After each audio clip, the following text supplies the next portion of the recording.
आत्म प्रिय धर्म बंधु, आपके भीतर बैठे परमात्मा को नमन करती हूँ एवं मेरे जीवन में आए हुए समस्त उपकारों को याद करते हुए उन सभी के चरणों में वंदन नमन प्रणाम करती हूँ।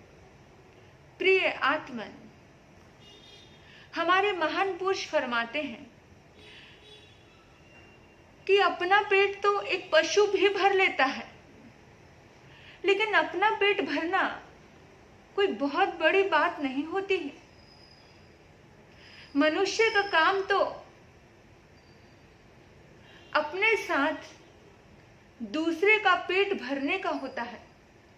मनुष्य वही होता है जिसको दूसरे के भीतर में भी अपने जैसी भावनाएं दिखे कि जो दर्द मैं सहन कर रहा हूं या जो दर्द मुझ पे आया है, उस दर्द से मेरे मन में जो चोट पहुंची है, उस चोट की वजह से, उस परेशानी की वजह से मुझे इतनी पीड़ा हुई है तो सामने वाले को कितनी पीड़ा होगी। जब मैं भूखा हूं तो मुझे कितनी तड़फ होती है, तो सामने वाला भूखा है तो उसको कितनी भूख की तड़फ होगी। यानी कि किसी भी प्रकार का दर्द है, किसी भी प्रकार की बेचैनी है, मनुष्य सामने वाले के दर्द को समझ लेता है। उसे ही मनुष्य कहते हैं। जो स्वयं ही चरे उसे पशु कहते हैं, लेकिन जो दूसरे को भी खिलाए उसे मनुष्य कहते हैं। स्वयं तो खाता ही है लेकिन दूसरे को भी खिलाता है। और कहा भी है, किसी के काम जो आए उसे इंसान कहते हैं, उसे इंसान कहते हैं। पराया दर्द जो अपनाए उसे इंसान कहते हैं, उसे इंसान कहते हैं। हमारे महापुरुष कहते हैं कि जो पराया दर्द अपनाता है उसे इंसान कहते हैं, और जो किसी के काम आता है उसे इंसान कहते हैं। आप सोचना जरा कि आप देह से तो इंसान जैसे दिखते हो, आप बाहर के शरीर से तो इंसान जैसे दिखते हो, क्या भीतर में भी इंसान हो? क्योंकि जो भीतर में इंसान होता है वही तो इंसान होता है, वरना देह तो मनुष्य का मिला है पर भीतर पशु जैसा है। तो ऐसे लोग बिल्कुल पशु होते हैं। आप सोचना कि अगर ईश्वर ने इतनी कृपा की है कि हमें इंसान बनाकर इस धरती पे भेजा है, तो हमें भीतर से भी इंसान बनना चाहिए। कैसे बनेंगे हम इंसान? पता है, भगवान महावीर ने एक बहुत सुंदर सुंदर सूत्र दिए हमें। भगवान महावीर से पूछा गया, भगवान वयावच्चेनं भन्ते जीवे किंजनई। हे प्रभु, वयावच करने से यानी कि सेवा करने से मनुष्य को किस फल की प्राप्ति होती है? किसी के काम आने से, किसी का सहयोग देने से, किसी का साथ देने से एक इंसान को क्या मिलता है, क्या फल मिलता है? उस वक्त भगवान महावीर ने कहा, बड़ा सुंदर समाधान दिया। भगवान महावीर कहते हैं, वयावच्चेनं तिथ्यरे नाम गोत्तं कम्मं निबंधई। हे मानव, वयावच करने से, सेवा करने से, किसी के काम आने से इंसान को तीर्थंकर गोत्र का बंध होता है। इंसान को इतनी बड़ी उपलब्धि होती है, इतनी बड़ी उपलब्धि होती है कि उस उपलब्धि को प्राप्त करने के बाद किसी और चीज की जरूरत ही नहीं रहती। यानी कि आत्मा खुद परमात्मा हो जाती है, क्योंकि वो आत्मा तीर्थंकर हो जाती है। वो आत्मा अपना दर्द ही दर्द नहीं मानती है। वो आत्मा जब दूसरे का दर्द देखती है तो अपना दर्द भूल जाती है। वो आत्मा एक दिन तीर्थंकर जरूर बनती है। वो आत्मा एक दिन भगवान जरूर बनता है। याद रखना मेरे बंधुओं, ये बहुत बड़ी बात है। सोचना और विचार करना कि हम क्या सेवा करते हैं। सेवा का अर्थ वयावच 12 तप आते हैं। 12 तपों में वयावच भी एक तप है। ये भी बहुत बड़ा तप है। किसी का काम करना, किसी की सेवा करना, किसी के सिर दबाना, किसी की कमर दबाना, किसी के कपड़े धोना, यानी कि किसी के पैर दबाना, या किसी के जख्मों को साफ करना, किसी की बीमारी है उसके ऑपरेशन करवा देना, किसी की पढ़ाई है उस पढ़ाई में सहयोग दे देना। यानी सेवाएं अनेक प्रकार की होती है। सेवा के मामले में मदर टेरेसा ने बहुत बड़ा काम किया है। आप उसका जीवन भी देख सकते हैं कि किस तरह से उसने दलितों को, पलितों को, गरीबों को उठा करके उसका जीवन संवारा। तो भोजन करवा देना, पानी पिला देना, अनेकों प्रकार की सेवाएं होती है। सेवा का मतलब होता है किसी की पीड़ा को, पीड़ा किसी भी प्रकार की हो सकती है। कभी कभार तो मन की भी पीड़ा होती है। कुछ लोग मन से दुखी होते हैं, मानसिक रूप से दुखी होते हैं, उनके पास बैठ जाना ये भी सेवा है। उनको अच्छी सलाह देना, अच्छी शिक्षा देना, उनके दर्द को सुन लेना। तुम कुछ नहीं कर सकते पर सुनने का काम तो कर ही सकते हो, तो ये भी सेवा है। अगर आप ये सब सेवाएं करते हैं, यानी कि किसी को आदि है, व्याधि है, उपाधि है, किसी को कैसी भी समस्या है, कैसी भी समस्या, उस समस्या में अगर आप खड़े रहे, अगर आप काम आए, यानी कि किसी को कैसी भी शरीर की पीड़ा है या मन की पीड़ा है ना, तो उस पीड़ा को अगर दूर करने का काम आपने किया तो बस यही सेवा है, यही सेवा है। सेवा के रूप अनेक हो सकते हैं कि तरह तरह की, माता पिता की सेवा करना, ये नहीं कि बाहर के लोगों की भी सेवा करो, घर के लोगों की भी सेवा करो, भाई बंधु जो कमजोर है उनका सहयोग करो, उनको साथ दो। बहुत सारे अनेकों प्रकार की सेवाएं हैं इस दुनिया में। यानी कि सेवा का सीधा संबंध है दया से, करुणा से, मानवता से, अहिंसा से। ये सेवा का ही रूप है। भगवान कहते हैं कि केवल मोह की वजह से कुछ मत करना, इंसानियत की वजह से करना, क्योंकि हम मोह में तो बहुत बार अंधे हो जाते हैं। लेकिन मोह में पड़ा हुआ व्यक्ति कोई आध्यात्मिक नहीं होता है। जो इंसानियत के दृष्टि से काम करता है वही आध्यात्मिक होता है। और कहा जाता है, अपनों को तो हर मानव हरदम है अपनाते, अपनों को तो हर मानव हरदम है अपनाते, गैरों को जो अपनाते वो इंसान कहलाते, गैरों को जो अपनाते वो इंसान कहलाते। वो भी जीवन है क्या जो न करता दया, वो भी जीवन है क्या जो न करता दया। याद रखना मेरे बंधुओं, वो जीवन व्यर्थ है जिसके भीतर में दया नहीं। वो जीवन व्यर्थ है जिसके भीतर में सेवा का संस्कार नहीं। वो जीवन व्यर्थ है जिसके भीतर में मानवता नहीं। और आपको मैं बता दूं, आजकल तो इतनी भी मानवता नहीं है। कुछ लोग तो मोह नाम के रिश्ते रह गए। कोई तो अपनों को भी नहीं संभालते हैं, कुछ लोग तो अपनों को भी नहीं संभालते। अरे अपनों को संभालना तो तुम्हारी जिम्मेदारी है, तुम्हारी रिस्पॉन्सिबिलिटी है। अब एक व्यक्ति के यहाँ पर कोई काम करता है, सपोज करो कोई नौकर है, नौकरानी है। अब जो तुम्हारे यहाँ काम कर रहा है उसको आपकी किसी बात में जरूरत पड़ गई, उसका सहयोग करना तो आपका कर्तव्य है, क्योंकि वो काम कर रहा है, उसके साथ तो आपके काम जुड़े हुए हैं। किसी पड़ोसी को आप जानते हो, किसी परिवार के सदस्य को आप जानते हो, वहां तो आपकी जिम्मेदारी है ही है। लेकिन राह चलते लोगों की भी सेवा करना ये बहुत बड़ा धर्म होता है। बहुत सारे लोग ऐसे होते हैं जो किसी को जानते तक नहीं है, लेकिन राह चलते बंदों को सहयोग कर देते हैं। बहुत बड़ी सेवा होती है मेरे बंधुओं। महापुरुष बुद्ध हुए, महावीर हुए, ऐसे ऐसे महान पुरुष हुए जो किसी को जानते तक नहीं थे, जो किसी को पता तक नहीं था, तो भी वो राह चलते अपने ज्ञान की वजह से, अपनी किसी भी तरह से वो सेवा जरूर दिया करते थे। आपको पता है, बुद्ध तो हमेशा सोचा करते थे कि जिसको जो चीज़ की जरूरत है उसको वो चीज़ मिलनी चाहिए। आपको पता है, एक बार एक व्यक्ति आया उनके दर्शन करने के लिए। पूछा कि तुम भोजन करके आए हो? तो बोला नहीं। बुद्ध ने आनंद को बुलाया और बोला, बुद्ध बोलते हैं, आनंद जाओ इसे भोजन करवाओ। और आनंद बड़े आश्चर्य में हो जाते हैं। आनंद कहते हैं कि बुद्ध, आज दिन तक तुमने ऐसा कभी नहीं किया। बोला, क्या नहीं किया? बोला, आप तो जो भी कोई आता है उपदेश देते हो, ज्ञान देते हो, लेकिन आज क्या हो गया?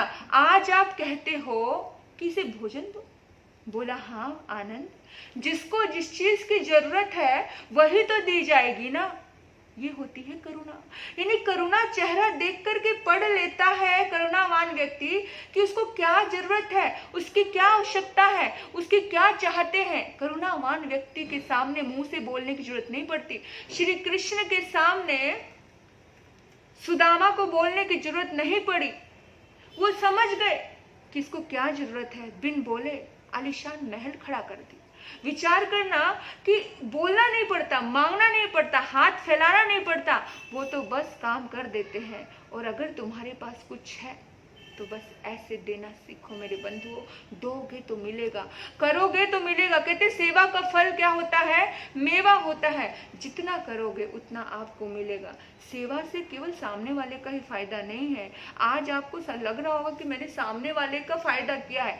सेवा से तो आपका फायदा है, क्योंकि दे जाना ही ले जाने का नाम है। जो आप देते हो एक दिन लौट करके वही मिलता है। आप प्रेम दोगे तो प्रेम मिलेगा, आप सत्कार दोगे तो सत्कार मिलेगा, आप अपमान दोगे तो अपमान मिलेगा, आप मोहब्बत लुटाओगे तो मोहब्बत मिलेगी। आज आप किसी के काम आओगे तो आपके भी कोई काम आ जाएगा, लेकिन आपने ही किसी के काम नहीं आए। पता है, कुछ लोग आते हैं, आकर के बोलते हैं, महाराज जरा मेरे बेटे का हाथ देकर के बताना, जरा ये मेरी सेवा करेगा कि नहीं करेगा।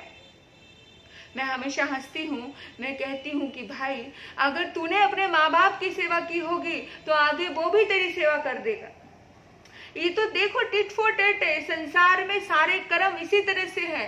तो हमेशा ध्यान रखना इस बात का कि जो तुम करते हो वो तुम्हें मिलता है। और आपको एक बात और मैं बताना चाहती हूँ, बहुत सुंदर बात है जो मुझे बहुत पसंद आई। बुद्ध थे, बुद्ध के पास एक व्यक्ति ने प्रश्न किया और प्रश्न ऐसे था, बोला कि बुद्ध प्रभु, एक व्यक्ति है जो बहुत ज्यादा आपका नाम जपता है, आपकी साधना करता है, आपके नाम के बिना मुंह में पानी नहीं डालता, आपका नाम लिए बिना, आपके चरणों की सेवा किए बिना, आपके दर्शन किए बिना भोजन नहीं करता है।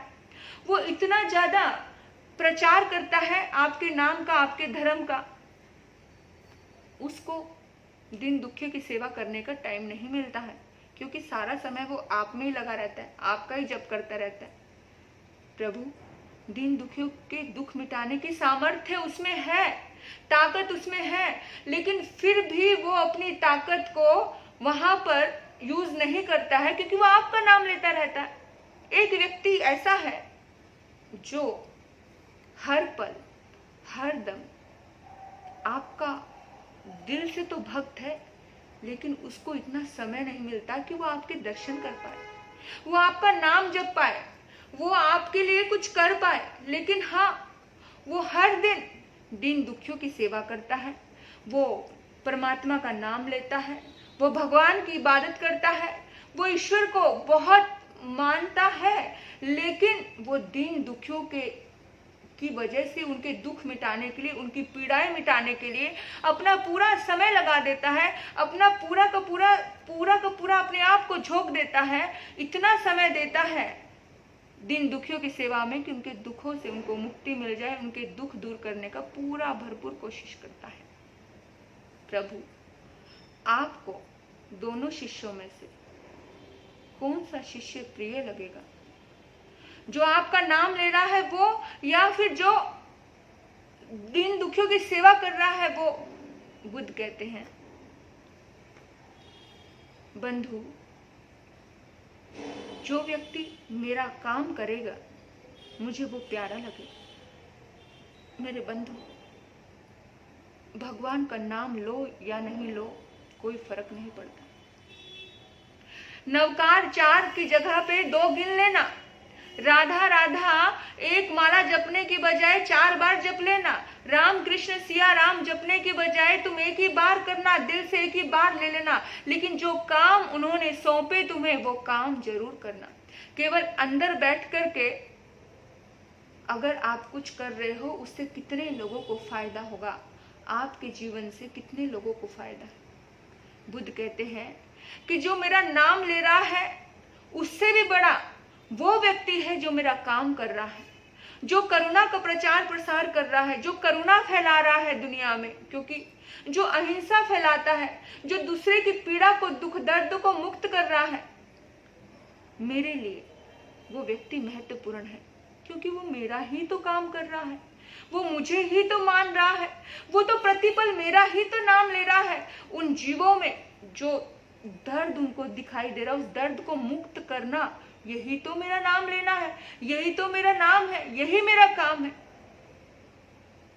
विचार करना मेरे बंधुओं कि कितनी बड़ी बात कह दी बुद्ध ने कि घर में कोई बीमार है, तुम कहो कि मुझे तो हमारे धर्म में जाना है, सत्संग में जाना है, प्रवचन में जाना है। नहीं मेरे बंधु, भगवान का काम, परमात्मा का काम करना सीखिए, जिंदगी का उद्धार अपने आप हो जाएगा।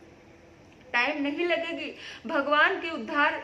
भगवान कहते हैं कि मेरा आशीर्वाद उसी के साथ है, मेरी भावना उसी के साथ है, मेरी दुआ, मेरा पूरी की पूरी एक भीतर की जो ऊर्जा है, उसको ऊर्जा मिलेगी।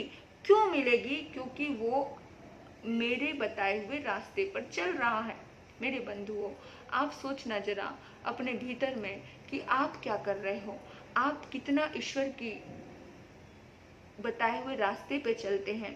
एक संवेदनाएं दूर दूर तक फैलती हैं, भावनाएं दूर दूर तक फैलती है, वाइब्रेशन दूर दूर तक फैलती है। तो आप क्या कर रहे हो, जरा सोचना, विचार करना। एक बहुत सुंदर सा एक और प्यारा उदाहरण है जो मैं आपको दूंगी, आपको समझेगा। एक राजा के 4 पुत्र थे और राजा उन चारों की परीक्षा लेना चाहता था। राजा देखना चाहता था कि कोई न्याय प्रिय है, मुझे राजा चाहिए, मेरे सिंहासन को कलंकित करने वाला नहीं चाहिए, कोई क्रूर शासक नहीं चाहिए, जो दिल से करुणावान हो, ऐसा ही शासक, ऐसा ही राजा मुझे चाहिए।